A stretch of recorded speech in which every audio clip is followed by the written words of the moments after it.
Hello class, very good morning. मैं आरती आपका स्वागत करती हूँ। हेलो क्लास, कैसे हैं आप सभी लोग। मैं आरती आपका स्वागत करती हूँ हमारे ऑनलाइन स्कूल इंडिया परिवार में। आई होप आप सभी लोग अच्छे से स्टडी कर रहे होंगे एंड जितनी भी क्लासेस हैं आपने अब तक देख ली होगी और हमारा जो चैप्टर 7 जो चल रहा है उसके पॉइंट्स और टॉपिक्स को आपने अच्छे से समझ लिया होगा कि हम किस पे बात कर रहे हैं। हमारी आकृतियों पे बात कर रहे हैं।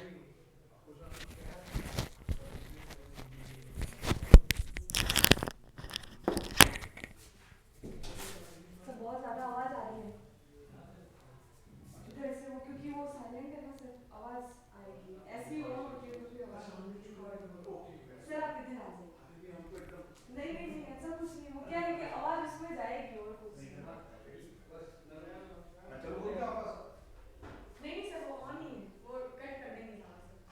सर बॉटल में नहीं भरेंगे क्या? बड़ी वाली बोतल में है ना?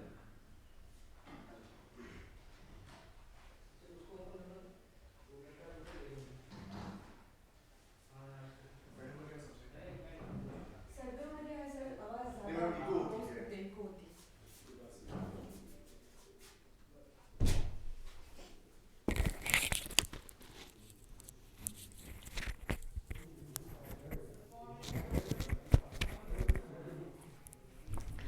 Hello class, very good afternoon. मैं आरती आपका स्वागत करती हूँ हमारे ऑनलाइन स्कूल इंडिया परिवार में। आई होप आप सभी लोग अच्छे से स्टडी कर रहे होंगे एंड जो भी चैप्टर अभी हम पढ़ रहे हैं उसको अच्छे से आपने एनालाइज कर लिया होगा। हम जो बात कर रहे हैं, हमारा चैप्टर 7 अभी चल रहा है, भू आकृतिक और उनका विकास। तो डेवलपमेंट इनका कैसे होता है। जब हमने अपर्दन की बात की थी, अपक्षय की बात की, निक्षेपण की बात की और बृहद संचलन की बात की, उससे होने वाली एक्टिविटी से, मूवमेंट से जो भी स्थलाकृतियाँ है, जो भी ऊंचावच है, उनमें कई सारे परिवर्तन हमें देखने को मिलते हैं और उन्हीं से एक नया शेप उस क्षेत्र में आ जाता है, जिसे ही हम क्या कहते हैं, भू आकृति। यानी किसी भूखंड में होने वाली आकृति या शेप को हम क्या कहते हैं, भू आकृति कहते हैं। और भू दृश्य किसे कहा जाता है, बहुत सारी भू आकृतियों को मिलाकर जब हम एक दृश्य बताते हैं, उसको एक क्षेत्र को हम विजुलाइज करते हैं, उसे हम भू दृश्य कहते हैं। तो अभी तक जो हमने कॉन्सेप्ट पढ़ा, हमने ये बात की कि जो अपर्दन है और निक्षेपण की जो प्रक्रिया है वो भू आकृतियों के निर्माण में बहुत बड़ी भूमिका निभाते हैं। क्योंकि निक्षेपण की जो प्रक्रिया होती है अपक्षय के बाद की प्रक्रिया, अपर्दन के बाद की प्रक्रिया है। अपक्षय जब एक धीमी गति में होने वाले इकट्ठा, एक ही क्षेत्र में होने वाला मलबे का इकट्ठा ही अपक्षय कहलाता है। लेकिन जब वो हवा के द्वारा, वायु के द्वारा या जैसे कि जल के द्वारा, नदियों के द्वारा एक स्थान से दूसरे स्थान पर स्थानांतरण कर दिया जाता है उस क्षेत्र को, उसमें होने वाली वो गतिविधि क्या कहलाती है, हमारी अपर्दन कहलाती है। लेकिन उसके बाद जो आकृति बनती है उसमें वो हमारा क्या कहलाता है, निक्षेपण कहलाता है। तो ये सारी चीजें हमने देखी थी। अब हम बात करेंगे कि हमारी जो अवस्थाएं हैं, 3 अवस्थाओं के बारे में हम पढ़ रहे थे। Just a minute.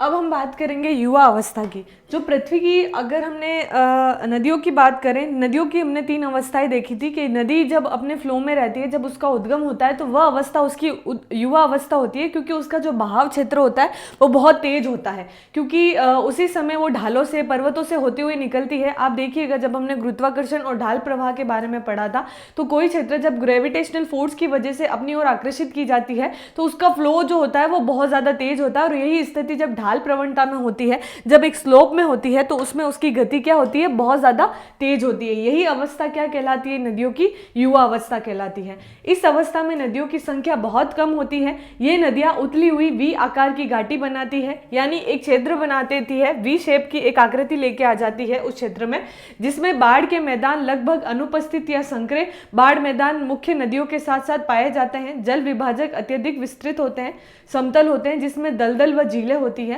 इन ऊंचे समतल धरातल पर नदी विसर्प विकसित हो जाते हैं। तो नदियों में एक सर्पिला आकार जिसे हम कहते हैं, विसर्प का मतलब क्या होगा कि एक शेप आना शुरू हो जाता है नदी का। जब नदी अपने, मान लीजिए हम ये कहें कि उद्गम क्षेत्र जो है नदी का, ये फ्लो आप देख रहे हैं, ये आकृति बन रही है, जब ये ढलानों से होती हुई बह रही है, इसका बहाव क्या होगा, बहाव बहुत तेज होगा। और इस क्षेत्र में क्या होगी, ये एक वी आकार की घाटी बनाएगी। जैसे नदियां यहाँ बहती हुई एक जॉर्ज का गर्त का निर्माण करके एक शेप बनाएगी, वो आकृति क्या कहलाएगी, वी आकार की घाटियां बनाएगी। और ये जो क्षेत्र होगा ये संकरे बाढ़ के मैदानों वाला क्षेत्र होगा, जहां आपको ज्यादा बाढ़ देखने को नहीं मिलेगी। लेकिन इसका जो विभाजक होगा, जब ये बाहर की तरफ विभाजित हो जाएगी नदी, फिर ये बहुत चौड़ाई में हो जाएगी और अपना ये अलग क्षेत्र बना देती है, और जिसमें क्या बनती है, दलदल झीलें भी बनती है, और इनमें एक समतल धरातल पर नदी विसर्प विकास करना शुरू कर देती है। क्लियर?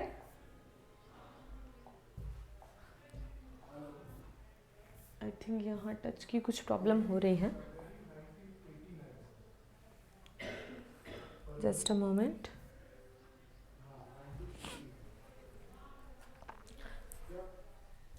उसके बाद हम बात कर रहे हैं, ये विसर्प अंततः ऊंचे धरातलों में गंभीरभूत हो जाते हैं, और अर्थात विसर्प की तली में निम्न कटाव होता है और ये गहराई में बढ़ते जाते हैं। जैसे कोई क्षेत्र है, ये देखिए नदी ने किस प्रकार से पर्वतों में भी कटाव करना शुरू कर दिया और अपना बहाव क्षेत्र, क्योंकि नदी का बहाव जो होता है वो बहुत ही ज्यादा तेज होता है, क्योंकि ये उसकी युवा अवस्था है। जैसे कि मैंने बताया था, हाईली एनर्जेटिक यूथ जो होता है वो बहुत हाईली एनर्जेटिक होता है, इसीलिए इस अवस्था को नदी की युवा अवस्था माना जाता है। और इसमें क्या करती है, नदी एक तली में कटाव करना शुरू कर देती है और एक गहराई से गर्त का निर्माण करती है। यहाँ अनावृत कठोर चट्टानें पाई जाती हैं, वहाँ जलप्रपात व शिप्रिकाएं बनती है। जैसे कि वाटरफॉल जो होते हैं, जलप्रपात, आपने देखा होगा कर्नाटका का भारत का सबसे बड़ा जो जलप्रपात है, जोग जलप्रपात है, जोग वाटरफॉल, जो कि कर्नाटका में स्थित है। ये जो जलप्रपात है सबसे हाईएस्ट ऊंचाई पर स्थित है और इसका जो फ्लो है वो बहुत ज़्यादा तेज है। ये कारण यही है कि जो नदियों का बहाव क्षेत्र है, ये उसकी अवस्था रहती है। नदी जब पर्वतों से होते हुए ढलानों की तरफ आती है तो उच्च गति से आती है, जिसकी वजह से क्या करती है, ये विसर्प के आकार का रूप ले लेती है और इसकी चौड़ाई बढ़ जाती है और अलग विसर्प रूप में ये नदियों का बहाव स्टार्ट हो जाता है।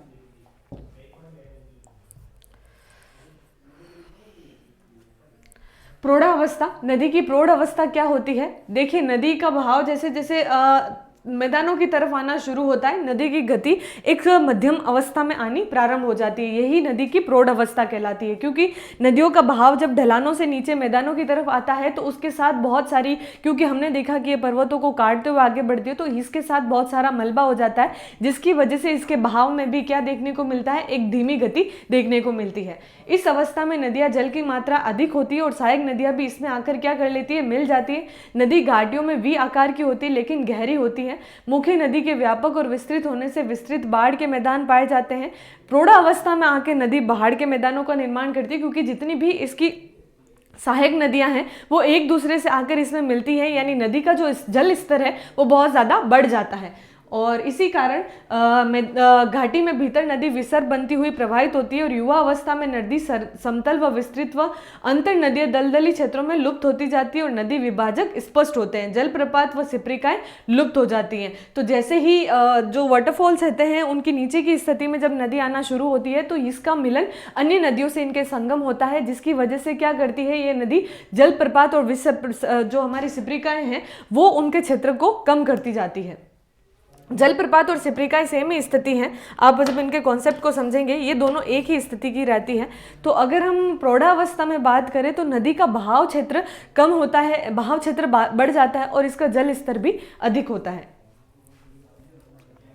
वृद्धावस्था क्या होती है, वृद्धावस्था में एक छोटी सहायक नदी जो होती है, वृद्धावस्था में छोटी सहायक नदियां कम होती है और ढाल मंद होता है। तो ढाल की स्थिति जो रहती है नदियों की वृद्धावस्था में मंद गति में आ जाती है, क्योंकि नदी की जो एनर्जी होती है वो पूरी खत्म हो जाती है। जैसे अगर हम अपनी ही जनरेशन की बात करें, जैसे ही हम ओल्ड एज में आते हैं उसके बाद हमारी एनर्जी वैसे ही रिड्यूस होने लग जाती है, उसमें कमी हम देखने को मिलती है।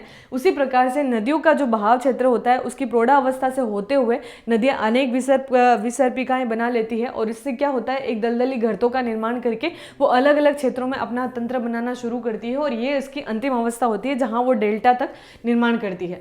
अगर हम इसमें कहें तो वृद्धावस्था में छोटी सहायक नदियां कम होती हैं और ढाल मंद होता जाता है। नदियां स्वतंत्र रूप से विस्तृत बाढ़ के मैदानों में बहती हुई नदी विसर्ग प्राकृतिक तटबंधन गोखरू झील। गोखरू झील क्या होगी, देखिए अगर हम ये कहें घुघरू घाटी के आकार की, जैसे कि ये इसकी है, नदी अपने फ्लो में बह रही है, जैसे ये मैदानों में आएगी उसको थोड़ा सा अपना तंत्र चेंज किया तो नदी अलग अलग तंत्रों में बढ़ती हुई विभक्त हो जाती है और जहां उसको गर्त मिला उसमें एक शेप का निर्माण करके ये जल यहाँ पे इकट्ठा कर देगी। और ये जो क्षेत्र होता है ये बाढ़ वाले क्षेत्रों में ज़्यादा झीलें देखने को मिलती हैं क्योंकि उसमें एक गर्त बन जाता है और गर्त में वो जल क्या होता है, इकट्ठा हो जाता है तो एक शेप ले लेता है और इसे ही हम क्या कहते हैं, गोखरू झील कहते हैं। विस्तृत तटबंध बनाती है और गोखरू झीलें बनाती है। विभाजक विस्तृत और समतल होते हैं। झील दलदल पाए जाते हैं। अधिकतर भूदृश्य जो हैं समुद्र तल के बराबर या थोड़े ऊंचे होते हैं। तो जितनी भी अगर हम कहें कि भूदृश्य जो भी हमें देखने को मिलते हैं, जो भी आकृति हमें देखने को मिलती है वो समुद्र तल से थोड़ी सी ही ऊंचाई पर होती है, ज़्यादा ऊंचाई पर हम नहीं कहेंगे। समुद्र तल का आप मानिए हम जब भी किसी क्षेत्र की ऊंचाई मापते हैं तो हम समुद्र तल से उसकी दूरी को मापने का प्रयास करते हैं, उसी से हम एक मेजरमेंट निकालते हैं कि समुद्र तल से हमारी ऊंचाई कितनी है। तो समुद्र तल से इन क्षेत्रों वाले विसर्ग आकृतियों की ऊंचाई ज़्यादा नहीं होती है, जो वृद्धा अवस्था में जैसे कि गोखरू झील हो गई या आपके तटबंध हो गई और स्पेशली जो भी इसमें दलदल क्षेत्र पाए जाते हैं वो आपके कम ऊंचाई के पाए जाते हैं। अब हम बात करेंगे अपर्दन से जो भी स्थल रूप बनते हैं। हमने बात की थी अपर्दन और निक्षेपण की। अब आपको अच्छे से याद हो जाना चाहिए और आपकी एक अंडरस्टैंडिंग बन जानी चाहिए कि अपर्दन का तात्पर्य क्या होता है और निक्षेपण का तात्पर्य क्या होता है। अपर्दन की जो गतिविधि होती है वो वायु द्वारा होती है, जल द्वारा होती है। इन स्थिति से होने वाली एक्टिविटी से जो भी स्थान में परिवर्तन होता है, जो भी भू आकृति में परिवर्तन होता है, उसे हम क्या कहते हैं, अपर्दित स्थल रूप कहते हैं। तो उसमें कौन कौन सी चीजें बनती है, हम सबसे पहले देखेंगे घाटियां। घाटियां जो होती है वो अपर्दन से बनती है, यानी जल का बहाव अगर तेज रहा किसी चट्टान पर तो उसको बार बार काटेगी, उसको इरोड करेगी, जिसकी वजह से एक नया शेप वहां पे स्थित हो जाएगा। उसे हम क्या कहते हैं, एक जोर्ज का रूप ले लेगा। जैसे कि आप इस पिक्चर में देख रहे हैं, ये तमिलनाडु में स्थित एक गोर्ज है, एक घाटी है जो दो चट्टानों के बीच में एक शिला की तरह यहाँ से क्षेत्र हट गया है। इसको हम निक्षेपण नहीं बोलेंगे, इसको हम अपर्दन बोलेंगे, क्योंकि निक्षेपण की जो प्रक्रिया है वो उसके मलबे को क्या कर देती है, एक जगह पे इकट्ठा कर देती है, लेकिन ये भाव के साथ आगे बढ़ जाता है और नया शेप यहाँ पे निर्माण हो जाता है। वैसे बहुत सारी घाटियां आपको देखने को मिलेगी भारत के। अगर आप उत्तर की साइड में जाएंगे, आप लद्दाख की साइड जाएंगे, चुशूल, उसके जो भी क्षेत्र हैं, पैंगोंग लेक से अगर हम ऊपर गालवान वैली की बात करें, आपको ये चीज़ बहुत चर्चा में भी रही थी हालांकि, तो यहाँ छोटी छोटी घाटियाँ बनी हुई है हिमालय के पर्वतों के बीच में भी ये गर्त बने हुए हैं। इन गर्तों का निर्माण कैसे होता है, इन अपर्दन की प्रक्रियाओं की वजह से होता है। आप चट्टानों की तरफ जाएंगे, पश्चिमी घाट, पूर्वी घाट की तरफ जाएंगे, आप साउथर्न साइड में जाएंगे, या आपके मिडल, अगर हम इंडिया की बात करें मध्य भारत की, उसमें भी आपको बहुत सारे गर्त और घाटियाँ देखने को मिलेगी। तो ये क्या होती है, घाटियों का प्रारंभ तंग व छोटी छोटी क्षुद्र सरिताओं से ही होता है। ये क्षुद्र सरिताएं जो छोटी नदियां हैं, लंबी व विस्तृत अवनलिकाओं में विकसित हो जाती है और जिसकी वजह से क्या होती है, धीरे धीरे गहरी होती जाती है और चौड़ाई बना लेती है। जैसे ही मान लीजिए एक दो का इसका जो अगर हम कहें, एक नदी का प्रभाव यहाँ से बहुत धीमी गति से बढ़ रहा है, लेकिन धीरे धीरे इसका बहाव क्षेत्र बढ़ जाता है, यानी वो इसको बार बार इरोड करेगी, काटती रहेगी। आपने देखा होगा बच्चों कि जो कोमल रस्सी होती है वो भी पत्थर को काट देती है, और ये तो सीख भी दी जाती है कि मेहनत करने से हर चीज़ आसान हो जाती है, बार बार प्रयास करने से हम सफलता ज़रूर अर्जित कर लेते हैं। तो ये इसी कॉन्सेप्ट ने हमारा अपर्दन की प्रक्रिया है। बार बार जब छोटी नदियाँ जो हैं अवनलिकाओं में परिवर्तित होकर एक बड़े कठोर चट्टानों को भी अपने साथ इरोड कर देती है, इस प्रक्रिया की वजह से वहाँ घाटियों का निर्माण होता है। और घाटियाँ जो है लंबाई, चौड़ाई व आकृति के आधार पर घाटियों का जो अगर हम शेप कहें तो वी आकार की घाटी होती है। गोर्ज होते हैं, जो भी गड्ढे होते हैं, कैनियन होते हैं। कैनियन क्या होता है, गोर्ज क्या होता है, ये हम विस्तार से पढ़ेंगे इसमें। आदि वर्गीकृत किए जा सकते हैं। गोर्ज एक गहरी संकरी घाटी है। आपका यहाँ से 100% क्वेश्चन बनेगा, आप प्लीज़ इसको स्टार मार्क कर दीजिए। गोर्ज से क्या तात्पर्य है, गोर्ज से आप क्या समझते हैं? तो गोर्ज एक गहरी संकरी घाटी है जिसके दोनों ओर पार्श्व तीव्र ढाल होती है, यानी स्लोप ज़्यादा पाई जाती है। जैसे कि एक ये जो स्थिति है, ये स्लोप, दोनों में एक स्लोप वाली जो स्थिति है, एक गहरा स्लोप पाया जाता है, उसे ही हम क्या कहते हैं, एक संकरी घाटी होती है। इस स्थिति को अगर हम कहें तो ये हमारे गोर्ज की आकृति है, क्योंकि यहाँ पे एक स्लोप पाया जा रहा है।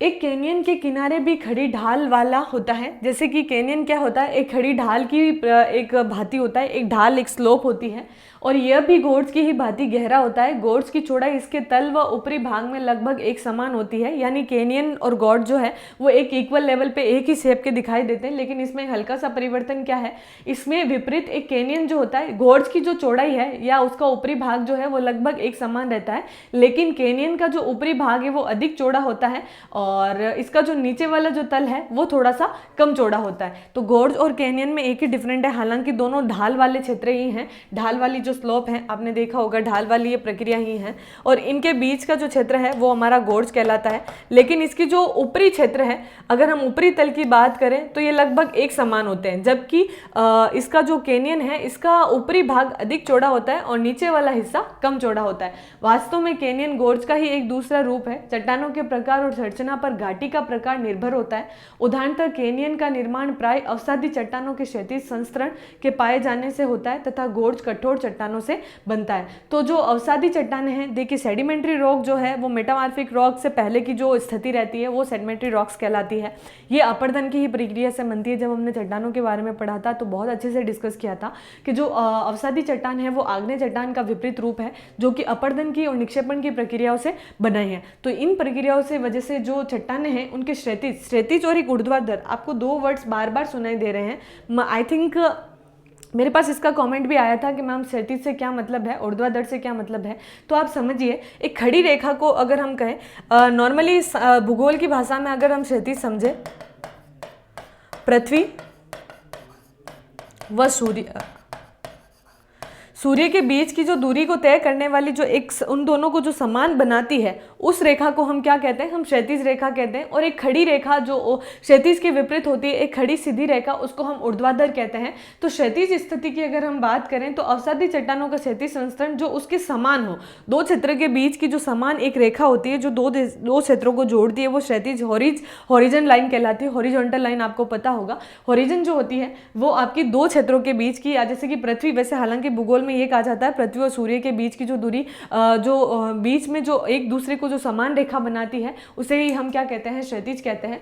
और इसकी वजह से क्या होता है, गोर्ज जो है वो कठोर चट्टानों में बनता है, जबकि कैनियन जो है वो अवसादी चट्टानों के क्षैतिज संस्करण है। क्षैतिज संस्करण से मतलब ये है कि जो भी हमारी अवसादी चट्टान है उसके समान की जो ढाल है या उसके समान की जो उसके समानता को बताती है, उस रेखा की दृष्टि को हम क्या कहते हैं, उस भाग को हम क्या कहेंगे, कैनियन कहेंगे, जो उसकी समान स्थिति को बताएगा। एक ढाल का जो क्षेत्र होगा वो एक समान तटबंध पर बना रहता है।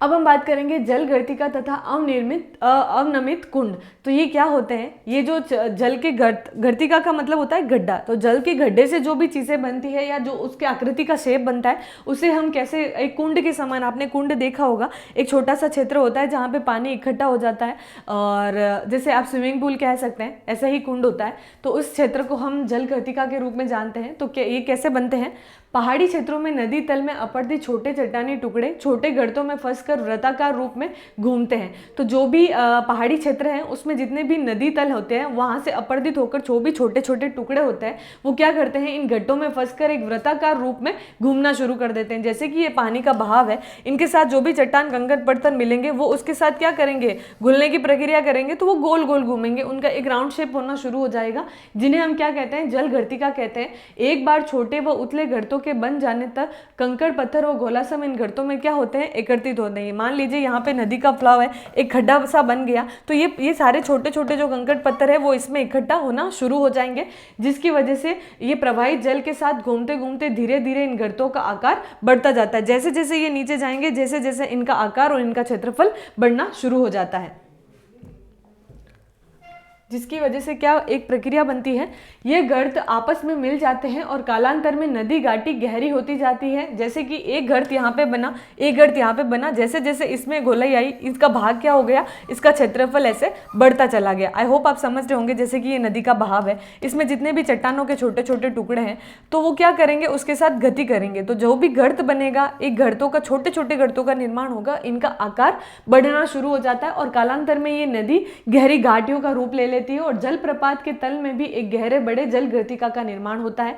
जल के ऊंचाई से गिरने से इनमें शिलाखंडों में वृत्ताकार घूमने से निर्मित होता है और जलप्रपात के तल में एक विशाल गहरे कुंड अवनिर्मित कुंड कहलाते हैं। अवनमित कुंड क्या होते हैं? जो भी आपसे यहाँ से क्वेश्चन पुटअप होंगे, आप प्लीज जो भी यहाँ से छोटे छोटे क्वेश्चन जो है आप अपने बेसिस पे नोट्स बनाना शुरू कर दीजिए। जो भी मैं आपको बता रही हूँ, एक हमने देखा था कि जॉर्ज का क्या मतलब है, गॉर्ड्स कहाँ से बनते हैं, गॉर्ड्स किसे कहते हैं, वो क्वेश्चंस बन सकता है। और एक आपका यहाँ से अवनमित कुंड क्या कौन से होते हैं, तो जलप्रपातों के तल जो भी वाटरफॉल होते हैं उनके जो तल है उनके में क्षेत्र में बनने वाले विशाल गड्ढे वाले गहरे कुंड को हम क्या कहते हैं?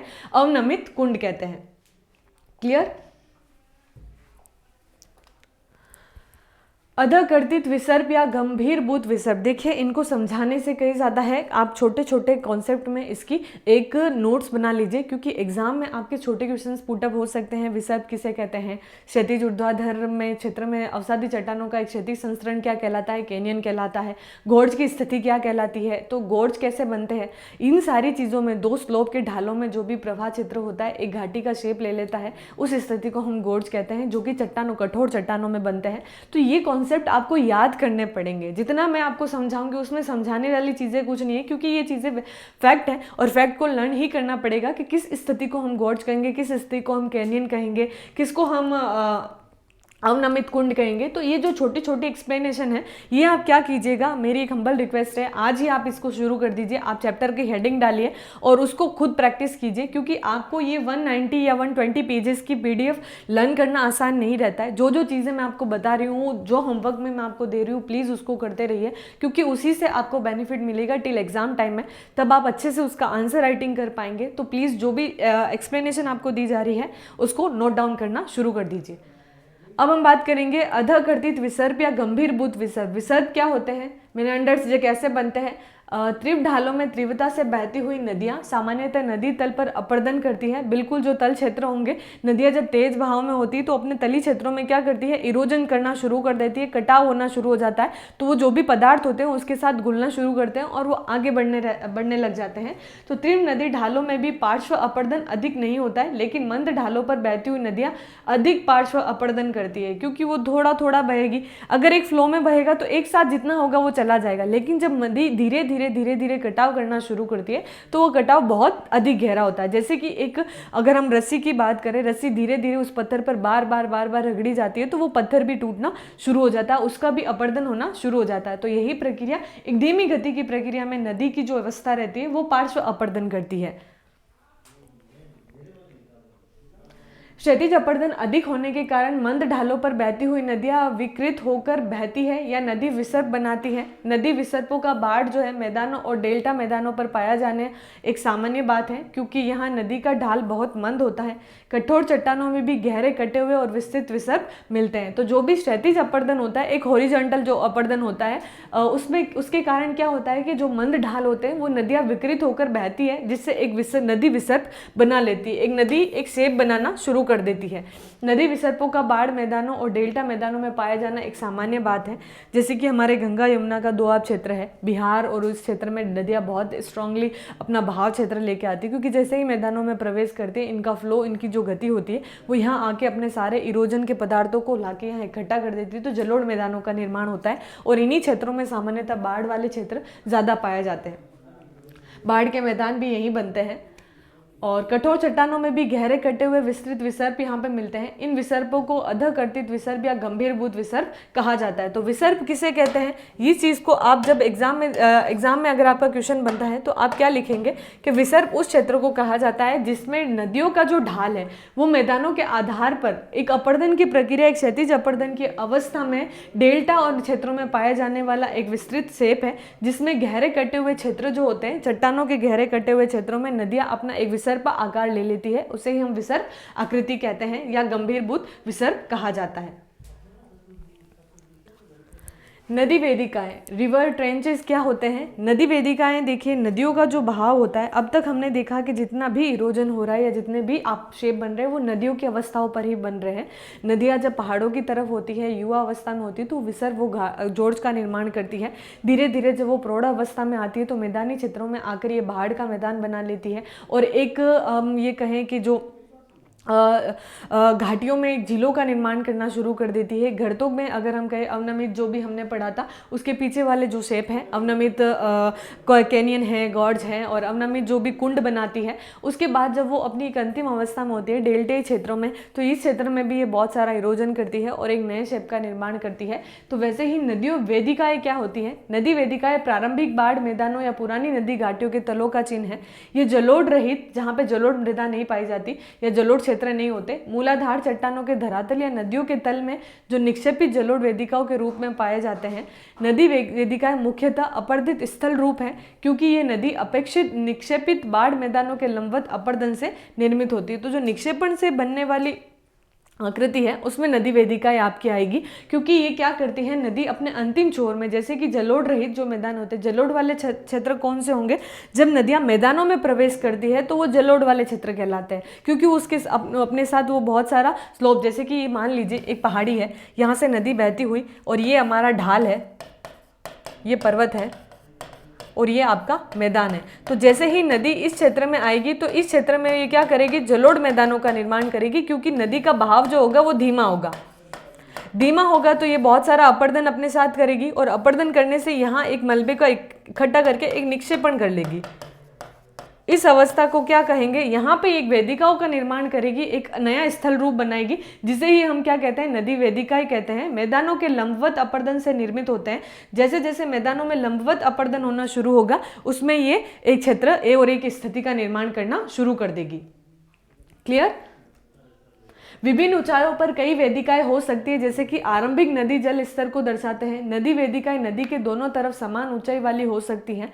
नदी वेदिकाएं कैसी होती है? एक युग्मित वेदिकाएं होती है और एक अयुग्मित वेदिकाएं होती हैं। युग्मित वेदिकाओं की जो शेप रहता है वो एक समान अवस्था का रहता है। ऊंचाइयों पर भी विभिन्न प्रकार की वेदिकाएं हो सकती हैं, और नदी वेदिकाओं में नदी के दोनों तरफ समान ऊंचाई वाली भी हो सकती है। इसके स्वरूप क्या होती है? समान ऊंचाई की वेदिकाएं होगी, वो आपकी युग्मित वेदिकाएं कहलाएगी, और असमान ऊंचाइयों वाली जो वेदिकाएं होगी वो आपकी अयुग्मित वेदिकाएं कहलाएगी। अभी तक जो हमने चीज़ें देखी उसको अगर हम छोटे से कॉन्सेप्ट में समझे तो नदियों की जो अवस्था है उससे होने वाले अपर्दन के निक्षेपण से जो भी भू आकृतियाँ बनती है वो हमारी अलग अलग प्रकार की होती है, जिसमें गोर्ज भी होंगे, जिसमें कैनियन भी होगा, जिसमें युग्म वैदित जिसमें कुंड भी होंगे, एक घाटियाँ भी होगी, झीलें भी होगी, डेल्टाई क्षेत्रों में निक्षेपण से बनने वाली वेदिकाएँ भी होगी। तो इन सारी प्रक्रियाओं को हमने डिटेल से एक्सप्लेन किया, और अब हम नेक्स्ट हमारी क्लास में पढ़ेंगे निक्षेपित स्थल रूप क्या होते हैं, जलोढ़पन क्या होते हैं। ये पूरी प्रक्रिया बहुत सारी चीज़ें जो है अब नदियों पर ही बेस्ड है।